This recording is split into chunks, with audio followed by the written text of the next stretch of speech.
দৰং জিলা সাহিত্য সভাৰ প্ৰতিষ্ঠা দিৱসৰ এই শুভ মুহূৰ্তত আমাৰ মাজত উপস্থিত আছে দৰং জিলা সাহিত্য সভাৰ বৰ্তমানৰ সভাপতি এগৰাকী বিশিষ্ট লিখক অৱসৰী অধ্যক্ষ মাননীয় অক্ষয় কুমাৰ নাথ মহাশয়। আজি এই ক্ষণত তেখেতে সভাপতি হিচাপে আমাৰ গোটেই দৰং জিলাবাসীক তেখেতে শুভেচ্ছা জ্ঞাপন কৰিব।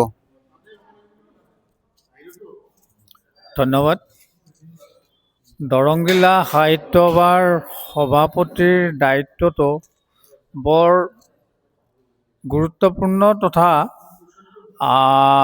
অতি দায়িত্বপূৰ্ণ।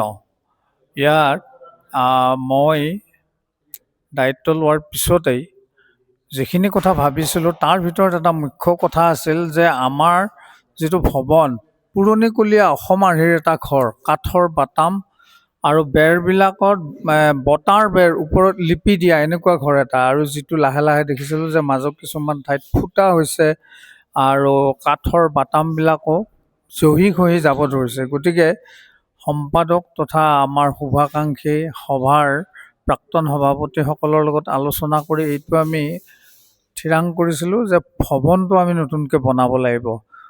আমাৰ সকলো ৰাইজে, বিশেষকৈ প্ৰাক্তন সভাপতিসকল, কাৰ্যনিৰ্বাহক আৰু কৰ্ণধাৰ সমিতি আটাইয়ে একেমুখে এই কথাটোত হয়ভৰ দিলে আৰু হাত উজান দিলে যে ঘৰটো বনাব লাগে।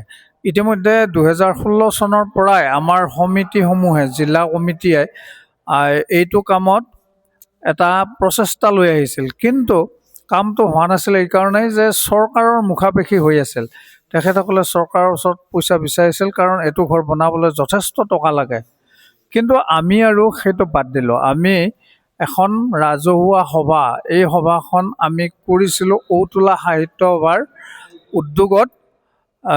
তাত মানে আটাইয়ে একেমুখে ক'লে যে আমি সহায় কৰিম, আৰু সিদিনাই আমাৰ ধন সংগ্ৰহৰ এটা কাৰ্যসূচী আৰম্ভ কৰিছিলোঁ আৰু তাত আমাৰ কেইলাখমান টকা প্ৰতিশ্ৰুত হৈছিল। গতিকে সেয়া আমাৰ প্ৰথম মূলধন। তাৰোপৰি আমাৰ বাণিজ্যিক যিটো তলত এটা চৌহদ আছে, সেই বাণিজ্যিক কোঠাসমূহৰ গৰাকীসকলেও আমাক সহায় কৰিলে। তেওঁলোকে এটা আমানত ধন আমাক দিলে, যিটো আমাৰ প্ৰথম মূলধন। গতিকে এনেকৈ আমি কামটো আগবঢ়াইছোঁ। দৰঙৰ ৰাইজে এনেকৈ সহায় কৰিছে যে আমি নিজে অভিভূত হৈছোঁ। সকলোৱে ভাবিছে এইটো আমাৰ নিজৰ ঘৰ, এইটো হ'ব লাগিব। গতিকে প্ৰথমখন ছাদ হ'ল প্ৰায় 45 লাখ টকা ইয়াত ব্যয় হৈছে, আৰু পৰৱৰ্তীখিনি আমাৰ তাতকৈ হয়তো কমতে একোখন ছাদ আমি কৰিব পাৰিম। এতিয়া মই সকলো ৰাইজক, বিশেষকৈ দৰঙৰ ৰাইজক, দৰঙৰ বাহিৰতো যদি আছে দৰঙী ৰাইজ, এটা আহ্বান জনাওঁ যেন আপোনাসকলে এইটো দৰঙৰ ৰাইজৰ সম্পদ, এইটো গঢ়ি উঠাত সহায় কৰক। আমি ঘৰটো সোনকালে উলিয়াই দিম। আৰু আমাৰ যিখন সমিতি, নিৰ্মাণ সমিতি, আমাৰ মূল সমিতি 2 বছৰ পিছত ভংগ হৈ যাব, কিন্তু নিৰ্মাণ সমিতিখন ভংগ নহয়, এইখন থাকিব। আৰু এই সমিতিখনে ঘৰটো সম্পূৰ্ণ কৰাৰ দায়িত্ব ইতিমধ্যে লৈছে আৰু তেওঁলোকে কৰিব বুলি আমি আশ্বস্ত হৈছোঁ। কাৰণ নিৰ্মাণ সমিতিৰ সভাপতি বসন্ত কুমাৰ দাসদেৱ, তেখেত এজন অভিজ্ঞ আৰু প্ৰাক্তন মন্ত্ৰী।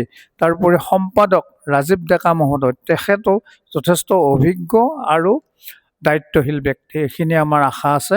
নমস্কাৰ আটাইকে। আমি আশা ৰাখিছোঁ ঘৰটো শেষ কৰিব পাৰিম। ধন্যবাদ।